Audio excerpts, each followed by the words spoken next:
నమస్తే అన్న, అందరికీ నమస్కారం. ఇరాన్ దేశం భారతదేశానికి శుభవార్త చెప్పిందనమాట. ప్రస్తుతం హార్ముజ్ జలసంధిని ఇరాన్ నిలిపివేయడంతో మూసివేయడంతో మనం చూసుకుంటే ప్రపంచ దేశాలైతే అల్లాడిపోతూ ఉన్నాయన్నమాట. తమ దేశానికి ఆయిల్ కానీ గ్యాస్ కానీ రాకపోవడంతో తీవ్ర సంక్షోభంలో అయితే ఉన్నాయన్నమాట. అలాగే భారతదేశానికి ఎల్లప్పుడూ ఎప్పుడు హార్ముజ్ జలసంధి తెరిచి ఉంటుందని చెప్పేసి ఇరాన్ విదేశాంగ మంత్రి సంచలన ప్రకటన చేయడం జరిగింది. పాకిస్తాన్కు సంబంధించిన షిప్పులు వచ్చి కూడా వెనక్కి పంపించేయడం జరిగిందనమాట.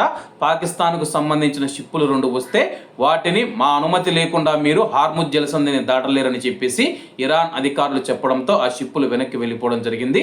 మరి ఇరాన్ మరియు పాకిస్తాన్ చూసుకుంటే మిత్ర దేశాలు, అయినా కానీ పాకిస్తాన్ వెనక్కి పంపించింది. అలాగే హార్ముజ్ ఇండియాకు ఎప్పుడు తెరిచి ఉంటుందని చెప్పి విదేశాంగ మంత్రి ఆర్గాచి గారు స్పష్టం చేసినట్లు ఇరాన్ రాయబారి కార్యాలయం ప్రకటించింది. భారత్ సహా ఇరాన్ మిత్ర దేశాలైన చైనా, రష్యా అలాగే ఇరాక్ దేశాలకు నౌకలు హార్ముజ్ జలసంధి మీదుగా వెళ్లేందుకు అనుమతించామని తెలిపింది.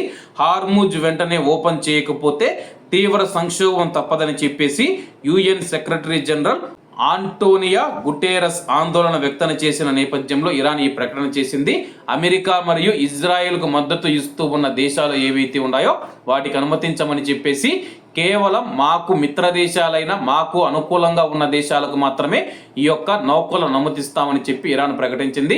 ఒకవైపు భారతదేశం మనం చూసుకుంటే ఎవరికి సపోర్ట్ చేయకుండా తటస్థంగా ఉంటూ ఇరాన్కు మందులు కానీ, ఆహారం కానీ, బియ్యం కానీ, కూరగాయలు కానీ అన్నీ పంపిస్తూ ఆ దేశానికైతే అండగా నిలుస్తూ ఉంది. మరోవైపు పాకిస్తాన్ మనం చూసుకుంటే కానీ కువైట్ మరియు గల్ఫ్ దేశాలతో సహా ఇరాన్ను వ్యతిరేకిస్తూ ఒక తీర్మానం అయితే చేయడం జరిగింది.